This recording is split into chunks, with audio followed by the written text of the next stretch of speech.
사역이 또 그 은혜로운 교회의 모습이 널리 이제 알려지고 또 우리 이동관 목사님 저들에게 사랑하고 신뢰하고 존경한 목사님 노회와 총회에서도 큰 일을 이루시고 특별히 한일장신대 이사로서 섬기신 여러 일들을 생각하면서 아침 예배 말씀드렸습니다만 저도 이제 한일장신대학교 후원회 공동 대표로 있으면서 그러다 보니까 자연히 지역을 품고 기도하는 일이 이번 기회를 통해서 또 이렇게 많이 갖게 돼서 얼마나 감사한지요.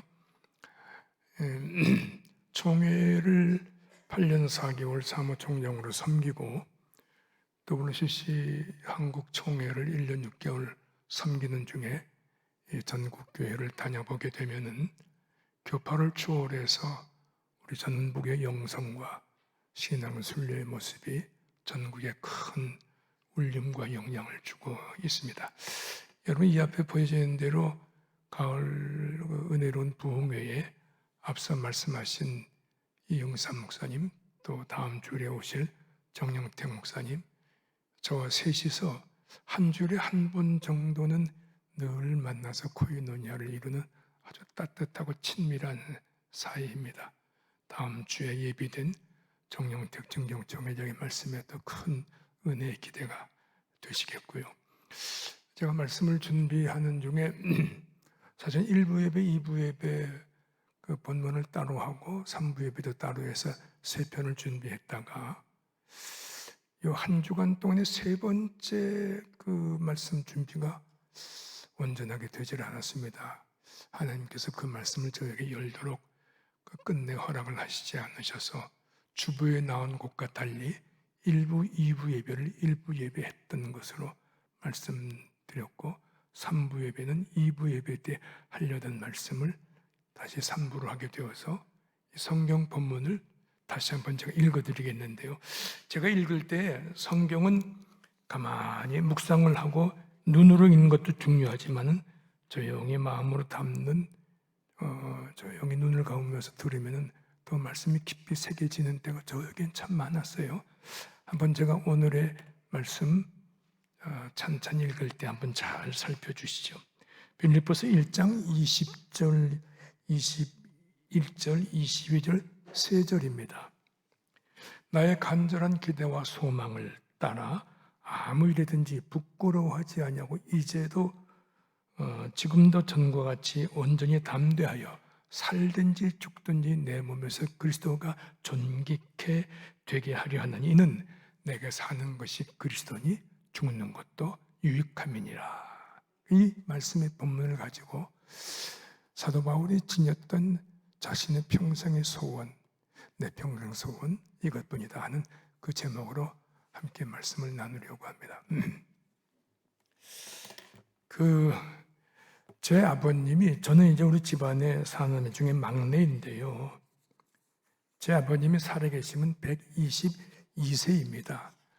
신사참배 옥고를 오래 치르시면서 그 고통이 나중에 다시 악창이 되어서 터지면서 한 1년 6개월 동안 전신불수 간병을 받으시는 중에 소천을 하셨는데 그때 제가 중학교 1학년 때였습니다.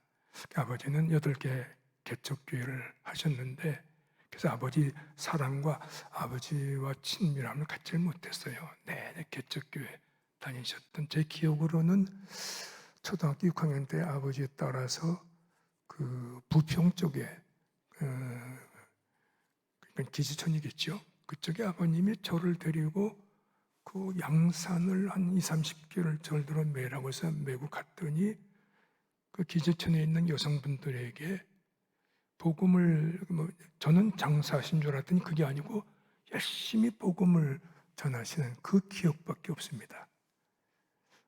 조국경 제 아버지 목사님 또 제 어머니는 신여성이셨는데 배화학당을 나오신 강신의 전사님이셨는데 제 어린 시절이에요.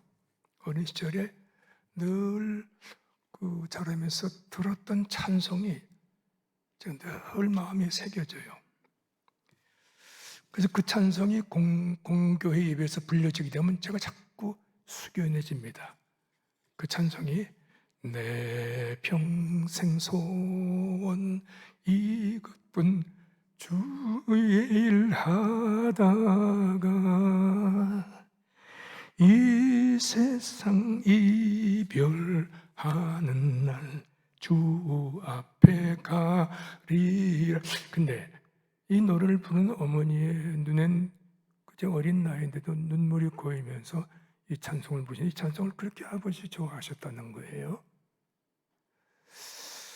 살같이 빠른 광음을 주위에 하기세 온 몸과 마음을 바쳐서 힘써서 일하세. 사남매 형님이 목사로 한 3년 전에 소천하셨습니다. 그리고 바로 그 제 위에 누님이 여전사로서 은퇴해서 지금 서울정신총장과 한 교회에서 같이 섬기시다가 은퇴하시고요. 제 바로 위에 누님이 인성여자 초등학교, 중학교, 고등학교 인성영어 교장으로 미션스쿨에서 인천제일교회에서 세운 거기서 이제 교장 은퇴를 하셨습니다. 제가 막내인데요. 어린 나이도 지금도 기억하면은 저희 아버님 어머니를 그 곽선희 목사님 자제 곽예세 목사가 세운 에덴 낙원에 아버님을 모셨는데 거기 가서 이제 계절 때마다 가서 아버님 어머님 뵈면은 자꾸 이 찬송이 떠오르죠. 그리고 이 찬송은 어찌 보면 구슬픈 노래 같지만은 이 찬송을 확실히 부를 수 있다면 그것은 이미 오늘의 내 삶을 어떻게 살 것이며 미래 천국의 소망에 대한 확신이 어떠한가 하는 걸 온몸으로 새기게 되는 찬송만 불러도 은혜가 되는 그런 찬송을 어려서부터 엄마 무릎에 눕힘 받으면서 듣고 불렀던 그런 기억이 아주 새롭습니다. 오늘 이 저녁에 우리 목사님께서 제게 말씀하시길 아침 예배는요 30분에서 35분 설교를 하시고 저녁에는 한 50분 하시면 됩니다. 그런데 제가 1부에는 30분 아주 꼭 지켜야 하는데 2부 예배는 37분 했더라고요.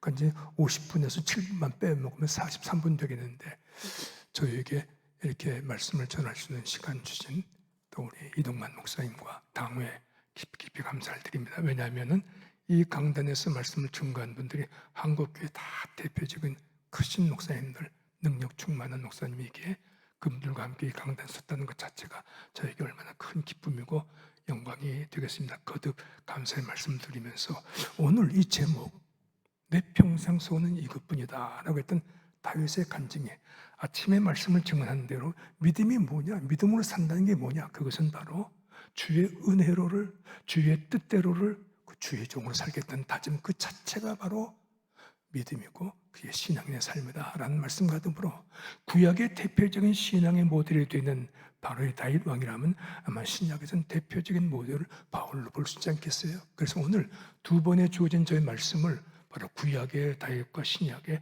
바울을 함께 이렇게 묶어서 말씀을 증언하는데 비록 부족한 종의 말씀이지만 마음에 깊이 새기시면 큰 은혜가 되시겠다 싶어 오늘의 주어진 이 축의 가을 부흥의 둘째 날 제 사명을 다하려고 합니다.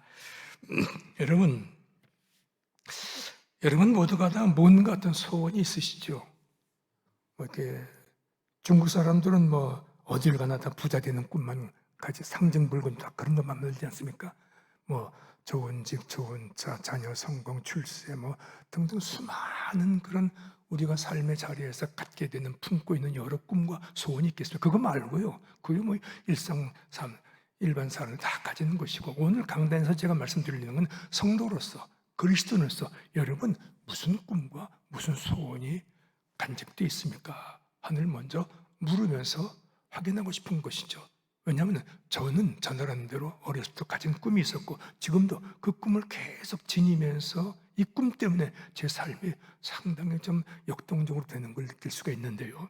여러분 그렇습니다. 우리가 어떤 꿈을 가지고 있다, 어떤 소원을 가지고 있다, 어떤 꿈, 소원, 소망, 비전 다 같은 말이겠는데 우리의 꿈이 분명히 있으면 그 꿈으로 인하여서 자기의 삶을 상당히 역동적으로 만들고 그리고 성숙하게 만들고 삶에 어떤 그 용기를 주게 되고 내가 어떤 꿈을 가지고 있는 그 꿈에 대한 진정성만 있다고 하면 그 가진 꿈 때문에 우리 삶 자체가 상당히 진지하고 치열해질 수가 있는 것이죠. 더군다나 그런 꿈이 세상에 아까 말한 그런 세속적인 꿈이 아닌 성도로서 영원에 잇된 어떤 꿈이라면은 그건 주님께서 기뻐하시는 꿈이기 때문에 그런 꿈을 성도가 지닌다고 하는 것은 그 자체가 벌써 복된 인생이고 하나님이 인정하실 그런 성도의 모습일 것이겠습니다. 그런 의미에서 여러분 지금 그리스도인으로서 성도로서 내가 지금 마음에 품고 있는 진정한 신앙적 꿈, 소원은 무엇인가 한번 되짚어 보시면서 이 바울의 신앙 고백 속에 우리가 한번 들어가게 되기를 원합니다.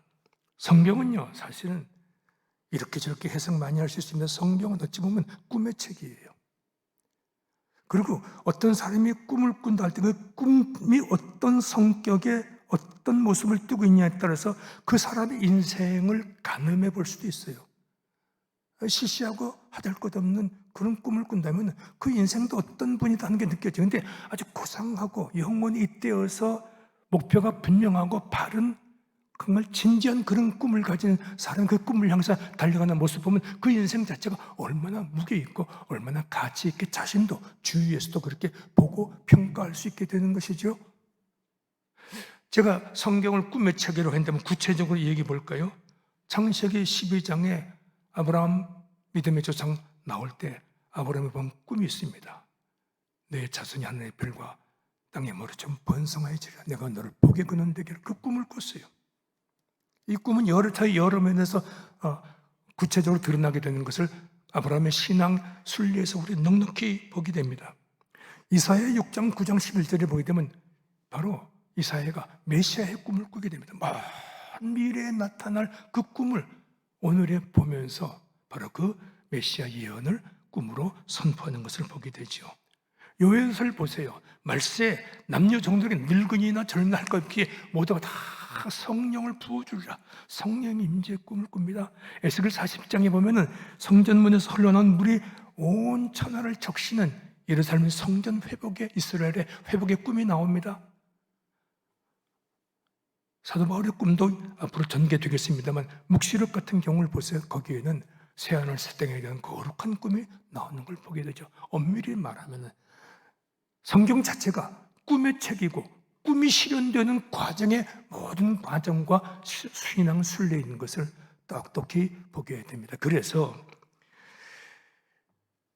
잠언서 19장 18절에 보면요, 묵시가 없으면, 여기 묵시라는 건 계시, 꿈, 비전 이런 것인데 묵시가 없으면 백성이 방자히 행하는도다. 그렇습니다. 한 민족에게도 개인과 마찬가지로 비전, 소원, 꿈 이런 것이 없으면 백성들이 멋대로 마음대로 살게 되는 것입니다. 사사기 시대에 저마다 자기 멋대로, 자기 옳은 대로, 자기 생각대로 살다. 왜? 뚜렷한 목표와 가난의 꿈을 지니고 출애굽했던 모세 같은 그런 꿈이 사사기 시대에 다 잃어버렸기 때문에 온 백성들이 다 방자에 행해서 망했다가 다시 들어세움 받고 이게 계속 반복되는 거 아니겠습니까? 그래요. 그래서 잠언이 이렇게 깨우칩니다. 계시가, 묵시가, 꿈과 비전이 없으면 백성이 방자하게 행하는도다. 사랑하는 성도 여러분, 여러분들의 꿈이 정말로 영원히 잇대어진 아름다운 은혜로운 정말 깊은 꿈을, 진정한 성도의 꿈을 가지고 있다면 하나님이 얼마나 예뻐하실까? 하나님이 얼마나 기분 좋아하실까? 하나님이 얼마나 기뻐하시면서 그 백성을 축복을 예비하시고 부어주실까? 기대가 되지 않으시겠어요? 오늘 읽은 본문에서 사도 바울에 나타난 그런 꿈들을 봅니다만 우리가 꿈 얘기하면 제일 유명한 것이 바로 마틴 루터의 I have a dream, 나는 꿈을 가지고 있습니다. 워싱턴 마치에서 흑백 인종 차별을 근본적으로 무너뜨리고 세계 역사, 미국 역사를 새롭게 바꾸던 마틴 루터의 꿈 보세요. 나는 꿈을 가지고 있습니다. 언젠가는 이 땅에 흑인의 아이가 백인의 아이가 함께 밥상에 둘러앉아 먹게 될 새하늘 새 땅 꿈을 꿀 때, 오바마 대통령이 되었을 때 흑인 대통령이 되었을 때 온 국가, 온 세계가 얼마나 감격했겠어요. 그래요. 꿈이 그렇게 소중한 거예요. 사도 바울이 내가 로마도 보아야 하리라, 로마를 보는 꿈을 꿨어요. 그게 인류 역사를 바꾸는 겁니다. 그럼요.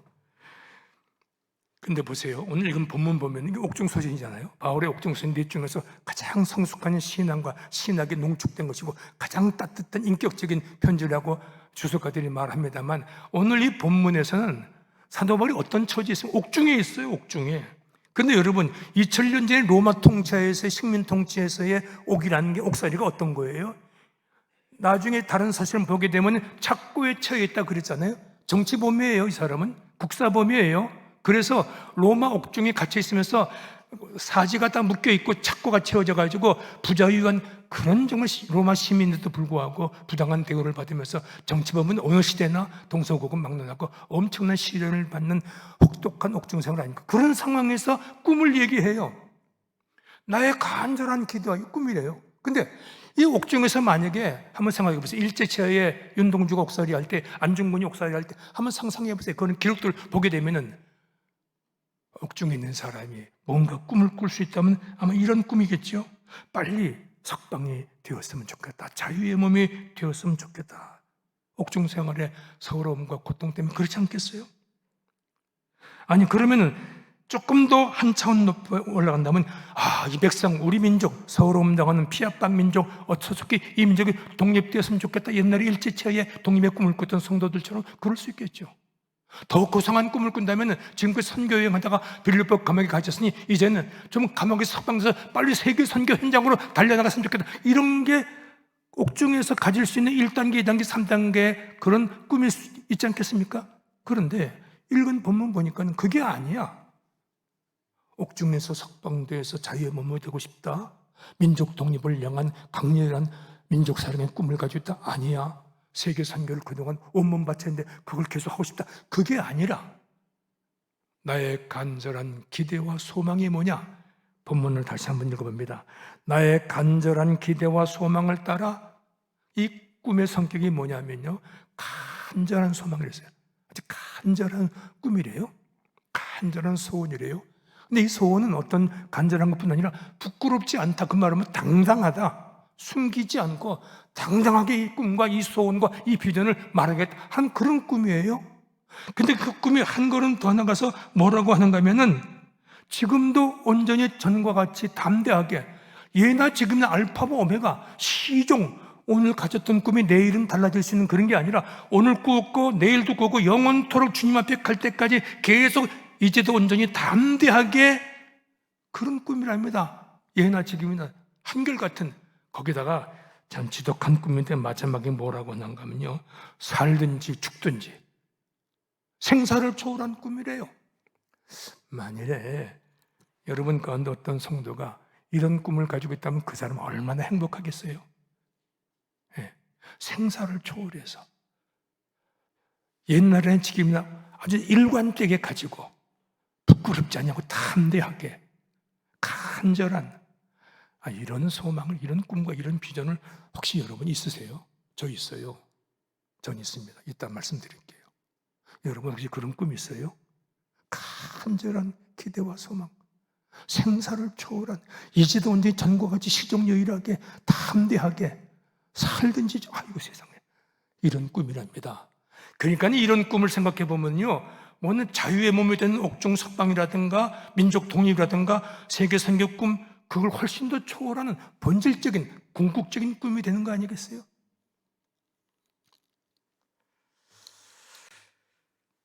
참 기가 막힌 꿈입니다. 사실 그래서 제가 스스로 이걸 본문을 보면서 자정해 봅니다. 도대체 사도 바울이 뭐가 저렇게 지독한 저런 비전과 꿈을 가졌을까? 왜 저런 꿈을 가지게 됐을까? 저런 꿈을 가진 근거는 뭔가?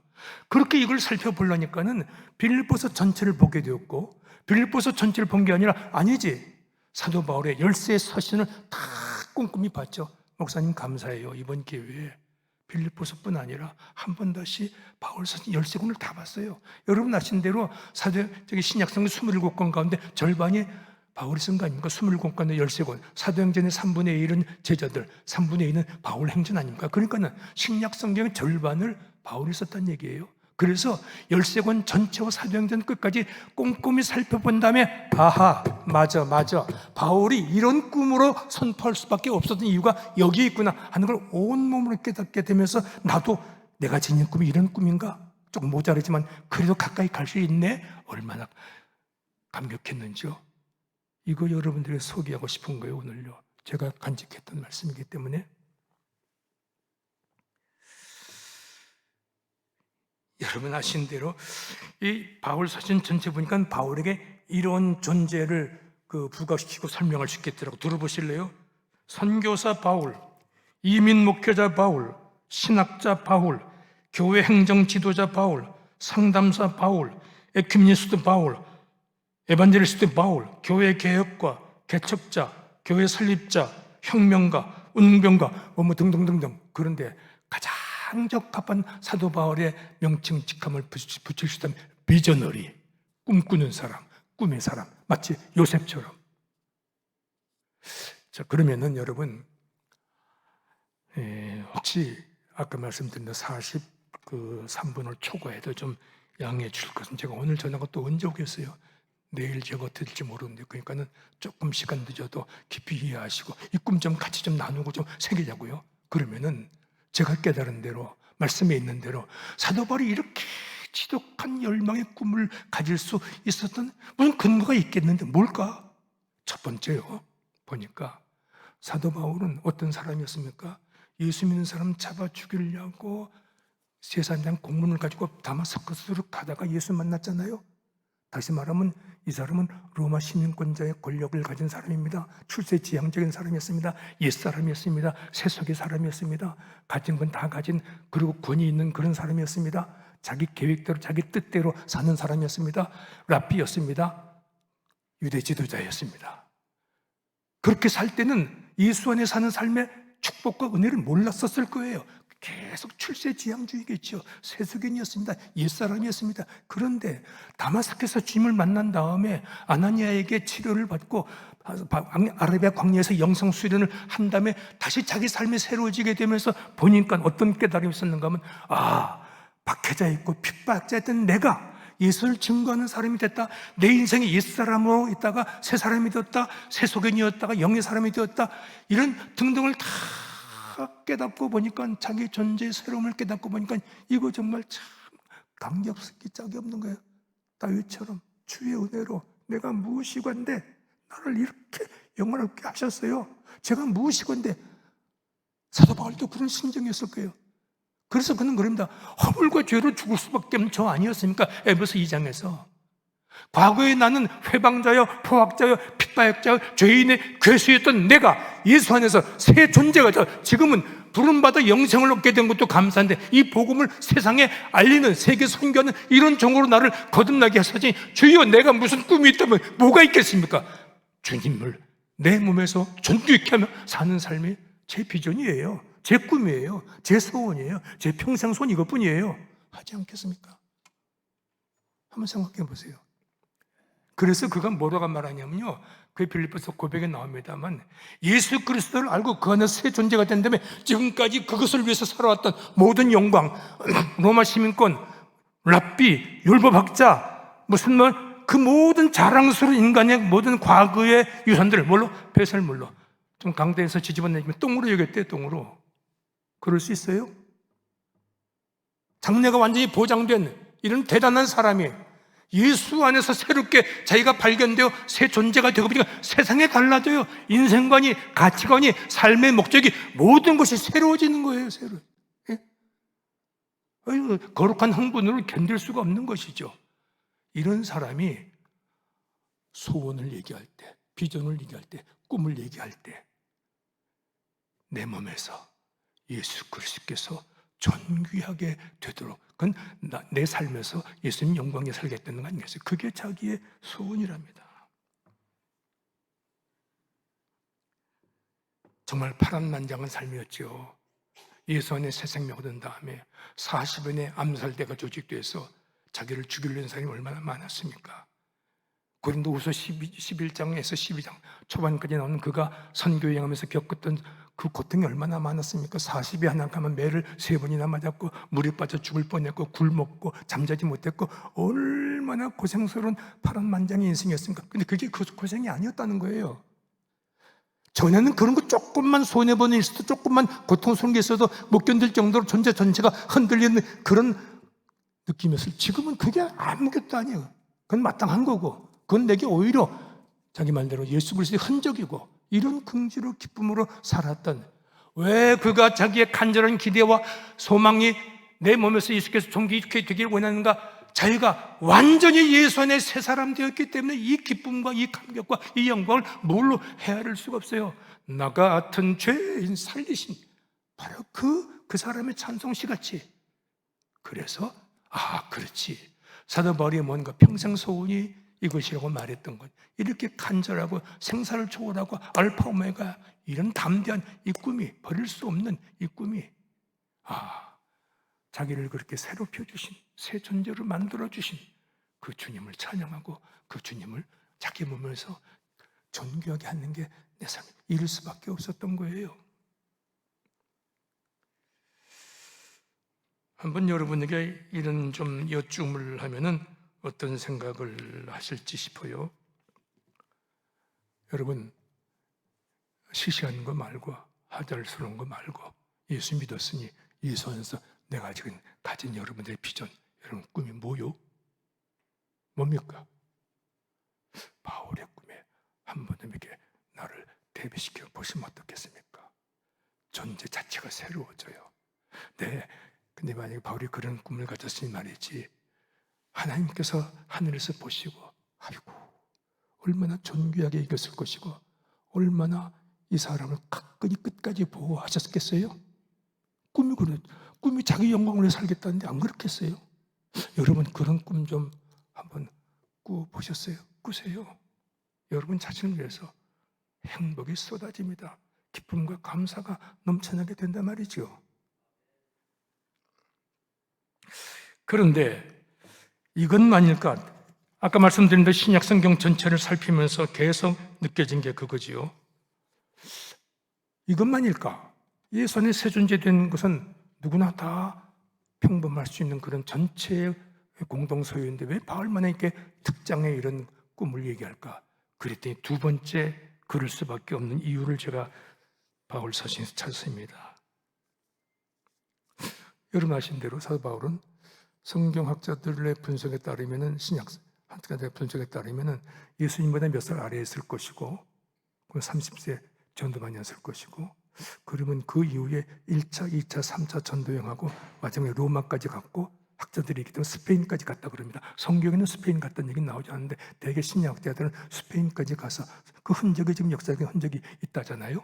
그러니까 사도 바울이 예수 안에 새 생명 얻은 다음에 30달로 추정한다면 그때부터 한 62, 3세 죽었다면은 32, 4년의 모든 삶이 다윗처럼 모든 삶이 제 뜻대로, 제 계획대로, 제 방식으로, 제 힘으로 산 게 아니에요. 일을 하든 살든 먹든 뭐 하든 간에 모든 생의 전 여정 순례길이 다 주님의 이끄심, 주의 인도하심. 그러니까 삶의 모든 과정들이 새로운 출발, 뉴 비긴에서부터 모든 프로세스, 삶의 전 과정이 다 주님과 의논하고 주님의 뜻대로, 주님의 이끄심대로 주의 손에 붙잡혀서. 옛날에 함석헌 선생이 그의 쓴 책 가운데 하나님의 발길에 채워서, 함석헌 선생이 유영무 선생한테 다섯 유영무에게 배우고 얼마나 높은 인격과 높은 사상가가 되고 그의 삶이 얼마나 편안했을 때 스승으로 제자를 가르치는 것만으로도 얼마나 복된 삶일 텐데 하나님의 발길에 채워서 이리저리 뒹굴렸다는 거 아니겠어요? 신난을 당했다는 거 아니겠어요? 마찬가지로 바울이야말로 장가도 가지 않고 자비량으로 자기가 천막 깃는 자기 기적을 가지면서 돈 한 푼 받지 않냐고 그러면서 온몸 바쳐서 죽을 때까지 이 손에 새 생명 얻은 다음에 죽을 때까지 그의 삶을 사는데 그 삶이 다 주님께서 인도하셔서 내가 자족하는 방법을 배웠나니 4장 13절에 자족하는 방법을 배웠대요. 풍부에 처할 줄도 알고 비천에 처할 줄도 있고 아무 형편든지 스스로 만족하는 방법을 배웠대요. 뭐 고통이 있건 슬픔이 있건 좋은 거건 나쁜 건 어떤 환경이 내한테 몰려와도 자족하는 방법을 배웠느니 내게 능력 주신 자에서 난 모든 걸 에브리싱 모든 걸 다 할 수 있었다. 아이고 달관한 인생이에요. 그의 30몇 년 동안 사는 모든 선교적 삶의 가운데 늘 시시하게 살고 고통스럽게 살고 옥중을 살고 별별 험악한 일을 겪으면서 그 과정이 다 그런 속에 자족하며 살았대요. 셀프 세티스팩트, 스스로 만족하는 그 생의 비결을 배울 때 어떻게 능력 주신 이 손에서 내가 모든 것을 할 수 있나니라. 제가 누구라고 이름은 되진 않겠습니다.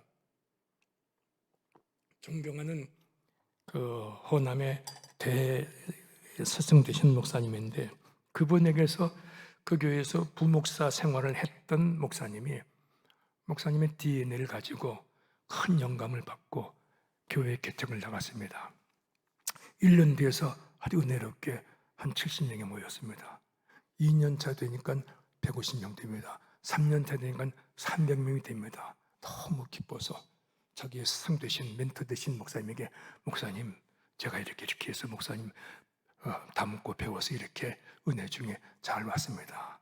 다음 주 우리와 같은 축의 사경 부모가 있는데 한번 오셔서 말씀해 주시죠. 그래요? 아유 용하다. 잘했네. 자녀가 이 교회에 있을 때도 그렇게 열심히 했어. 난 그렇게 될 줄 알았어. 축복하고 격려합니다. 날짜가 정해졌습니다. 한 주일 지나서 그날따라 이 목사님 무척 바쁘셨던가 봐. 워낙에 총회장도 하시고 큰일을 하셨으니 바빴던가 봐요. 그 부목사가 목사님 내일 모레면 저희 교회 설교 약속하셨어요. 본문 제목을 좀 주십시오. 근데 그날따라 하도 바쁘게 있던 중이라 그냥 여호와는 나의 목자시니 그렇게 불러줬어요. 10편 23편 본문을 하고. 근데 이제 여호와는 나의 목자시니 그 다음에 무슨 말이 있어야 될 것 같아서 이 담임 되신 부목사 출신이 목사님 그리고요. 근데 이제 목사님은 좀 짜증스러워 일이 바빠 죽겠는데 전화 두고 막 하는데 계속 물어보니까 그거면 됐지 뭐가 더 필요해? 그렇게 퉁명스럽게 목사님이 얘기하셨답니다. 이 부목사님은 그렇구나. 설교 본문이 제목이 그렇구나. 주일날 이제 오셨습니다. 이제 말씀을 전하려고 제 주보를 보니까는 제목이 희한해. 주님은 나의 목자. 그거면 됐지 뭐가 더 필요해? 이거 본문 제목이 그렇게 나와 있어요. 이 사람 참 경망하네. 뭐 이런 식으로 제목을 넣나? 당신께서 그렇게 말씀하신 건 잊어버리고. 그래서 교회는 이렇게 부르시면서 이런 격밖에 못해? 이렇게? 그러다가 갑자기 가슴이 퉁당거리면서 막 뛰기 시작해요. 그렇지. 예수께서 나의 목자. 그러면 되지 뭐가 더 필요해? 근데 나도 그런가? 목사님이 갑자기 성령의 역사죠. 갑자기 마음에 울림이 있는데 나는 예수님만으로 살겠다고? 그럼 뭐가 더 필요해? 그거면 됐지. 정말 내가 그렇게 살았을까? 그날 당신께서 말씀을 전하기 전에 엄청난 은혜를 받고 그날 전체가 큰 은혜를 받았답니다. 사랑하는 성도 여러분, 예수께서 선한 목자로 내게 계시면은 내가 그의 양이라는 그런 자정이 있다면 정말 뭐가 더 필요해요? 그럼 다 됐지. 바울이 그런 삶이었습니다. 예수께서 나의 목자가 되시고 예수께서 내 삶을 인도하시니 뭐가 더 필요해? 그런 사람이 자기 삶 전체를 주의 손에 이끌림 받아서 살아가는 그래서 승리하는 삶을 살아가는 사람에게 내 꿈이 뭐냐 물으면은 어떻게 대답해요? 당신이 내 몸에서 내 삶에서 존귀케 되는 것밖에 뭐 더 있겠습니까? 제가요 시를 하나 낭송해 드리는데 많이 들었을 겁니다. 혹은 메어리 스티븐스라는 사람이 썼다는 감동 속에 썼다는 것이기도 하고 지금까지 익명의 크리스찬이라는 게 있는데 이걸 영상으로 보여드리면 좋겠습니다만 준비를 못했습니다만 차분히 읽을 테니까 한번 들어봐 주시겠어요? 어느 날 밤 어떤 사람이 꿈을 꾸었습니다. 주님과 함께 해변을 걷고 있는 꿈이었습니다. 하늘 저편에 자신의 인생의 장면들이 번쩍이며 비쳤습니다. 한 장면씩 지나갈 때마다 그는 모래 위에 난 두 쌍의 발자국을 보았습니다. 하나는 자기 것이고 다른 하나는 주님의 것이었습니다. 인생의 마지막 장면이 비쳤을 때 그는 모래 위의 발자국을 돌아보았습니다. 그는 자기가 걸어온 길의 발자국이 한 쌍밖에 없는 때가 많다는 사실을 알아차렸습니다. 그때는 그가 바로 자기 인생에서 가장 어렵고 슬픈 시기였음도 알게 되었습니다. 몹시 그것이 마음에 걸려 주님께 물었습니다.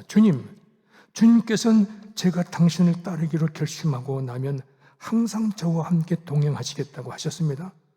그런데 이제 보니 제 삶의 가장 어려운 시기에는 한 쌍의 발자국밖에 없었습니다. 제가 주님을 가장 필요로 했던 그 어려운 시기에 주님께서는 왜 저를 버리셨는지 모르겠습니다. 주님께서 대답하셨습니다.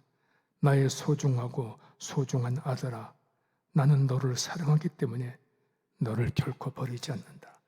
네 시련과 고난의 시절에 보인 한 쌍의 발자국만 보이는 것은 내가 너를 업고 갔기 때문이다.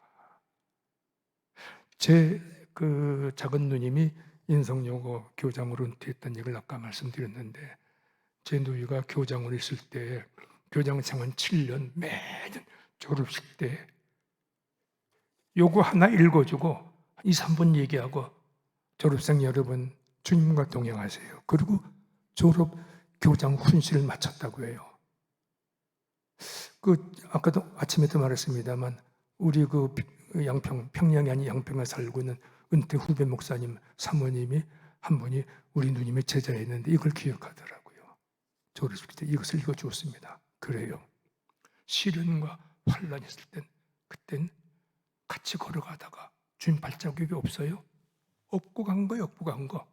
여러분, 절대 여러분들 신앙과 인생의 순례길에서 순간순간 어떤 어려움이 있을 때 주님이 날 잊으셨나? 날 버리셨나? 아니에요.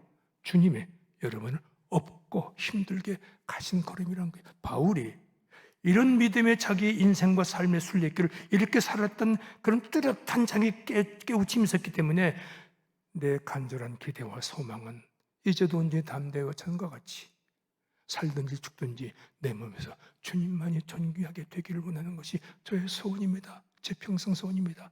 당연합니다. 여러분 어떠세요? 아침 예배도 말씀드렸습니다만 참 솔직히 여러분 살아온 삶 여러분 스스로 힘으로 살았어요. 일반 사람들이 물어볼 필요는 없고 성도들이 물어본다면 다 주의 도우심, 주의 이끄심 그런 거 아니었어요? 고백할 수 있죠.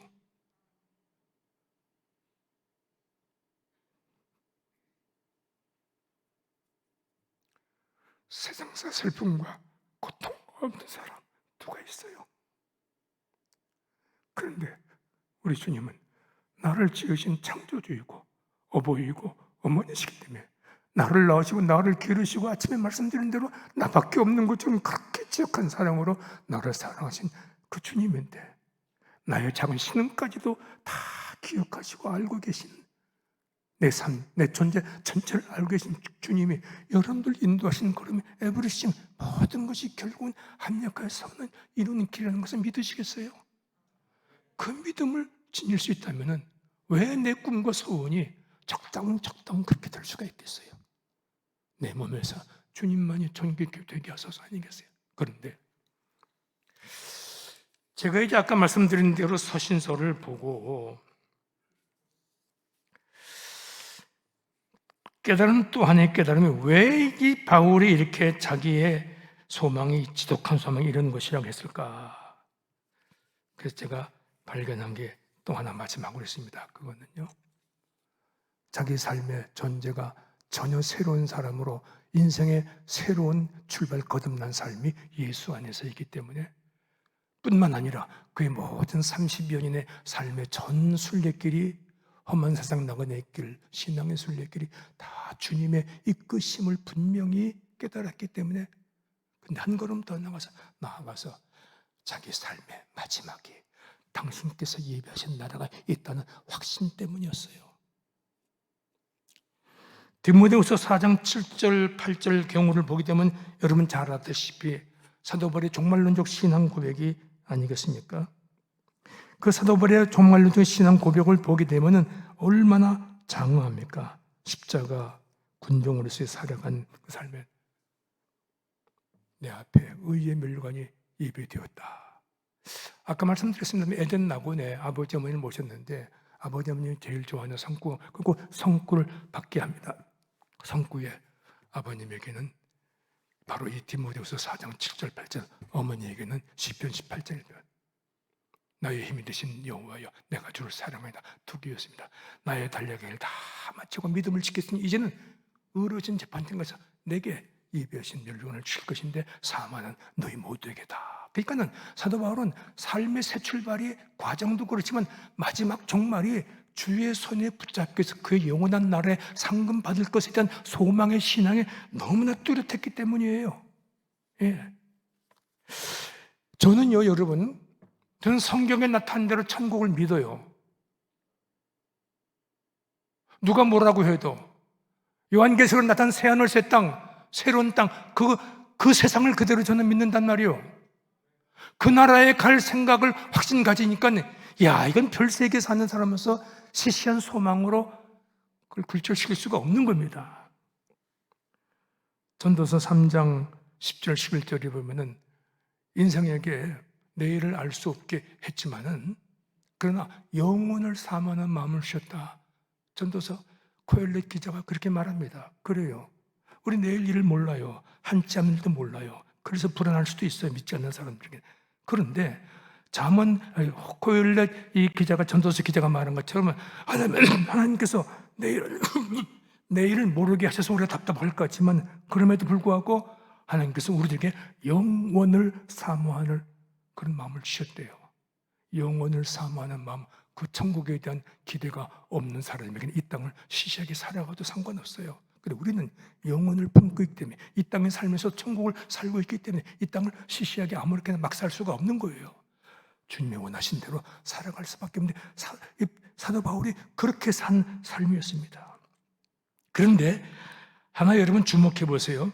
제가 읽은 이 본문 1장 20절, 21절 다음에 22절에 이렇게 말합니다. 이걸 보고 또 충격받았는데 그러나 만일 육신으로 사는 이것이 내 일의 열매일진데 무엇을 택해야 할지 나는 알지 못하려나 내가 그 둘 사이에 끼었으니 차라리 세상을 떠나서 그리스도와 함께 있는 것이 훨씬 더 좋은 일이라 그렇게 하고 싶으나 내가 육신으로 있는 것이 너희를 위하여 더 유익하리라. 나 지금 빨리 죽고 싶다 야.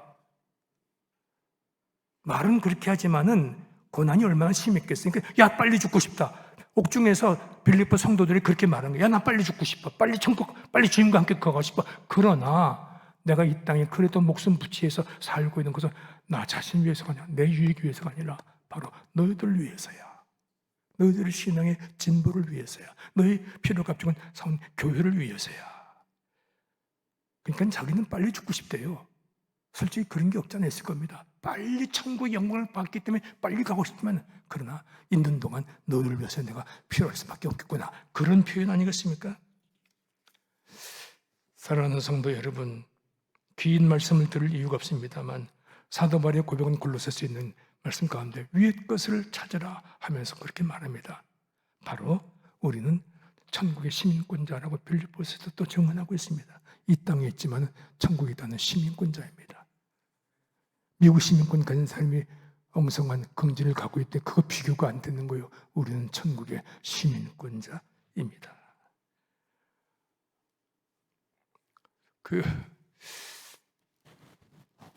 저는 이제 제 아내는 가끔 그런 얘기합니다. 방정맞은 얘기를 하는데 무슨 얘기냐면 그냥 나 오늘 죽어도 여한이 없어. 아이고 때로는 아주 되게 기분 더러운 방정맞은 소리인데 그 얘기의 내용을 가만히 보니까 믿음으로 살아가는 순례에 대한 자신감이에요. 자녀선들을 신앙으로 바르게 크고 있으면 그것도 감사한 게 그래서 아유 고달픈 세상 빨리 죽어도 좋다. 아유 저보다 담대해요. 저는요 지금 이 순간 말씀을 증거하다가 이 자리에 죽으면 그것 좀 영광이었겠죠. 그러면 무지무지 기쁠 것 같아요. 아버지 어머니 계시잖아요.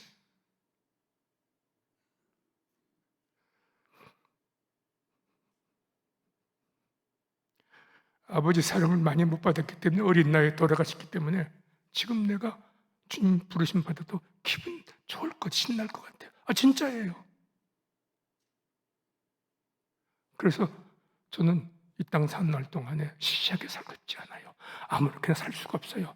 반듯하게, 바르게, 원정성 다해서 목숨 있는 한 주님 위해서 살아야 된다는 결심을 늘 스스로 이렇게 치고 있어요. 왜냐하면 저는 상급이 있을 것을 제가 믿어요. 비록 부족하고 연약하고 많은 일 못했지만 그동안에 나름대로 주님 위해서 섬겼던 그런 모든 것들, 말씀 응답했던 그런 데에 대한 주님의 보상이 있을 것을 저는 확신해요. 제 확신하고 비교가 되겠습니까? 사도 바울이 그렇게 엄청난 일을 하니까는 달려갈 길 다 달리고 믿음을 지켰으니 이제는 후로 의로워진 대제사장께서 내게 주실 상급 면류관을 기다린다. 그러니까 그의 삶의 새로운 출발이 예수 안에 새롭게 되었고 그의 모든 삶의 과정을 주의 손에 붙잡혀서 신나게 살았고 마지막도 주님의 내 삶을 예비하시고 천국에서 기다리시고 상급을 주실 것이니 와, 내 몸에서 뭔가 비전과 꿈을 얘기한다면 주님 존귀케 내 사는 동안에 말씀을 정리하고자 합니다. 그러면 여러분 아시겠는데 여러분도 좀 정도의 차이는 있을지언정 사도 바울과 같은 아주 기본적 본질적인 믿음은 계실 거예요. 나도 예수 안에서 새 생명 얻은 기쁨이 있어요. 목사님 저도 지금까지 지내는 것이 주의 은혜였기 때문에 앞으로도 주님의 손에 이끌려서 주의 인도하심 따라 살 거예요. 그렇게 살겠어요. 그래서 감사해요. 저도 비록 부족한 게 많지만 천국의 소망이 있어요. 다 크고 작은 정도였지 여러분에게 다 그런 믿음이 있을 것입니다. 적어도 이 주일 전에 이 예배에 나오신 여러분들에게 다 이런 정도의 본질은 있을 겁니다. 그러면 한번 마지막으로 정리해 봅시다. 그러면 이렇게 이제도 온전히 담대하여 전과 같이 변함없이 시종여일하게 살든지 죽든지 담대하게 내 간절한 기대와 소망은 내 몸에서 예수께서 존귀되게 한다는 게 어떻게 한다는 거예요?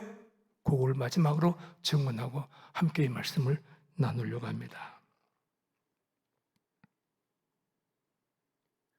내 몸에서 존귀케 한다는 건 더 긴 설명을 드리지 않아야 되겠습니다. 지금 40분이 다 돼가서 딱 단어 3가지만 말씀하면 그 3가지 단어의 함의를 여러분들이 새길 수 있을 겁니다. 예수님을 존귀케 한다는 게 뭐냐면요, 방법이 있어요. 예수 바로 알기. 신학으로 말하는 게 아니라, 사상으로 말하는 게 아니라, 누구 얘기가 아니라 내가 말씀을 통해서 똑똑히 발견한 예수 바로 알기. 어떤 사람입니까? 그분이 무슨 영광의 자리에 있었어요? 아까 아침 말씀드렸습니다만 내가 이 세상의 목적은 하고 분명히 밝힌 게 뭡니까? 바로 섬기러 왔다 하셨잖아요. 섬기러 오신 주님, 갈릴리 예수, 예루살렘 계시지 않고 낮은 자들 가난한 사람과 함께 하셨던 주님, 병자를 고치신 주님, 이 복음서에 사복음서에 나타난 발가벗긴 정확한 정연한 예수를 똑바로 아는 데서 예수 존귀케 하는 삶을 살 수 있는 거예요. 엉성하게 알지 마세요. 이단 사상을 그걸 홀리지 마세요.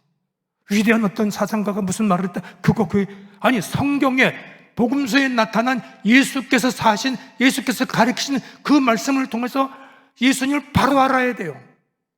바로 알아야 주님 존귀케 하죠. 두 번째, 그럼 바로 안 되면 예수님을 닮아가야 돼요. 토마스 켐피스가 말한 대로 이미타티오 크리스트, 예수 그리스도를 본받아야 돼요. 바울이 그랬잖아요. 내가 그리스도를 본받은 처럼 너희도 나를 본받더라. 얼마나 굉장한 대담한 사람입니까? 여러분, 예수님 입술로만 말씀하지 말고 머리로만 기고 하지 말고 가슴에 뜨거운 물만 끝나지 마시고 손과 발로, 삶으로, 전제로 예수를 닮아가야 돼요.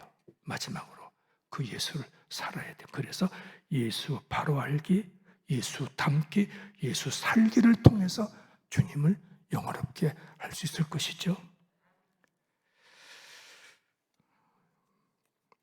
말씀을 마치겠습니다.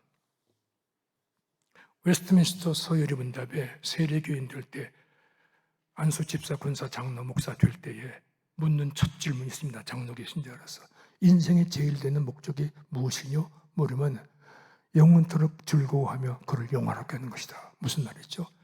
예수님을 영화롭게 영광스럽게, 오늘 본문 표현들은 바울의 표현하면은 내 몸에서 그리스도가 존귀되게 하는 그것이 인생의 제일 목적이다. 이거를 고백해야 세례교인 되고 안수집사 되고 권사 되고 목사 되는 거예요. 장로 되고. 이런 고백에 뚜렷지 않은 사람을 그렇게 임직자로 세울 수 없는 거 아닙니까? 그래서 장로교 요리의 원답의 첫째가 영원토록 그리스도를 즐거워하고 그분을 영화롭게 하는 것이다. 그래서 고린도전서 16장 19절에서 20절에서 하는 말씀이 내 몸에서 그리스도가 존귀게 된다는 그 말을 사도 바울은 참 그 표현 참 멋있어요. 먹든지 마시든지 주의 영광을 위해 살겠다. 17세기 바로크 음악의 대가였던 요한 세바스찬 바하는 그가 부르의 명작인 모든 곡을 다 작곡한 다음에 마지막에 요한 세바스찬 바라는 사인을 남기지 않았습니다. SGD, Soli Gloria Deo. 그는 부르의 명작들을 작곡한 끝에 자기를 나타내지 않고 Soli Deo Gloria, 오직 주께 영광. 종교개혁자들의 개혁 언어가 무엇입니까? 오직 성경으로, 오직 믿음으로, 오직 은혜로, 오직 주 영광으로. 아까 설교 중에 말씀드린 대로 제 끊임없는 소망 하나 말씀드립니다. 여러분에게 한번 그 의미 부여를 하고자 하는 것이 제 자랑은 결코 아닙니다. 제가 호주에서 그 7년 동안 신학 연수하고 이민계 목회를 하고 돌아와서 인천제일교회를 1989년에 9월달에 인천제일교회 담임으로 부임을 했는데, 인천제일교회는 우리 목사님께서 잘 아십니다만 영락교회가 27명으로 1945년 해방 이후에 베다니 교회로 시작을 했는데, 그 이듬해에 영락교회가 인천제일교회를 7월달에 첫 개척교회를 세웁니다. 여러분 아신 대로 인천, 경기 그 지방은 선교사들의 선교 예양 협정에 따라서 인천 지역의 장로교가 해방 전에 하나도 없었어요. 해방 후에 첫 인천의 장로교가 인천제일장로교입니다. 그 교회를 영락교회 여든데서 개척해 세웠어요.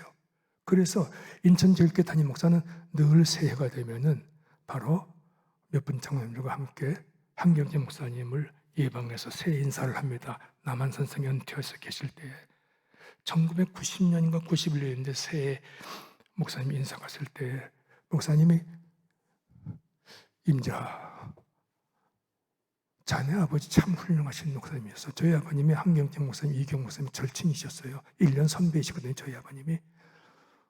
아버님 참 훌륭하신 분이었어. 임자가 대광고등학교 나왔지요. 예. 그리고 숭실대학 나왔다군요. 그렇습니다. 그럼 대광고등학교 숭실대학 나온 사람이 한 해 3명이 꼭 있어. 한경재 목사님이 숭실대학 졸업생이고 대광고등학교 돌아가실 때까지 이사장을 하셨거든요. 임자, 평양에 모교 숭실대학을 재건해야지. 그 이후로 한 번도 그 꿈을 버린 적이 없습니다. 지금도 저는 당장에 지금은 상황이 너무 어려워졌습니다만 통일의 길을 열면은 여기를 정리하고 평양 가서 모교 숭실대학을 세우고 싶은 꿈이 있습니다. 욕심이 아닙니다. 그곳에서 주님의 살아계심을 증언하고 인류의 대제사장 나라로서 남북이 통일되어서 전 세계 복음을 증거하는 선교 대국이 되는 꿈 말입니다. 이게 제 꿈이에요. 그러니까 여러분, 사람이 제가 이런 좀 큰 꿈을 꾸다 보니까 이게 제게 주어진 꿈이 되다 보니까 다른 것들이 시시하게 보여요. 다른데 나를 잃질 않아요. 매몰되질 않아요. 적어도 내 앞에 이런 꿈을 주신 하나님께 감사하면서 그 일로 이루어지기를, 저는 한 30여 년간 우리 한국교회 통일운동에 몸바쳐 왔습니다만 제 꿈이 오늘 고백한 사도 바울의 꿈과 비견될 수 있는 건 아니겠죠. 하나 예정을 한 겁니다. 사랑하는 성도 여러분, 저도 오늘 여러 개 말씀 증거하면서 언제 다시 뵐 줄 모르겠습니다. 하루하루가 주의 은혜 가운데 살아가는 순례길이죠.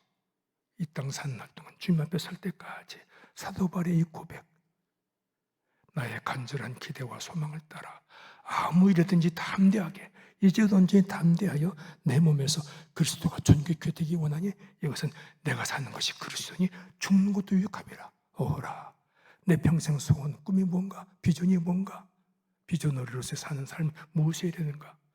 본질적으로 여러분의 삶을 주님께서 새로 열어주셨습니다. 새 생명 얻으셨습니다. 주님의 자녀가 되셨습니다. 얼마나 복된 일입니까? 여러분, 예선의 새 생명 다음에 지금까지 살아온 삶이 다 주의 인도하심 속에 모든 것이 합력하여 선이 이루어진 삶이 되셨습니다. 앞으로도 그렇게 될 것입니다. 마지막에 주님 앞에 설 때 여러분들 자리가 천국에 마련되어 있어요. 묻습니다. 여러분의 평생 소원, 사도 바울의 바로 내 몸에서 존귀 되는 하여 예수님 바로 알고 예수님 닮아 예수님의 삶을 살겠습니까? 주님께서 엄청 기뻐하시면서 아낌없이 쏟아 부어주실 겁니다. 필요한 것으로. 기도하시겠습니다. 주님, 내 평생 소원 이것뿐, 주의 일을 하다가 이 세상 이별하는 날 주 앞에 가리라. 사도 바울께서 꾸셨던 꿈, 내 아버지 조국 경보사님께서 꾸었던 꿈, 저도 이 꿈을 따라가려는데 저 혼자 가기 싫습니다. 오늘 말씀 앞에서는 우리 모두가 다 저와 함께 이 꿈 따라 갈 수 있도록 세임 주시고 더 큰 믿음 주시고 용기 주셔서 일상을 이 꿈 꾸며 살아가는, 그래서 축복이 넘치는 승리의 삶이 이루어질 수 있도록 주의 백성들을 축복하여 주옵소서. 이 간구 그 주 예수 그리스도의 이름으로 기도드립니다. 아멘.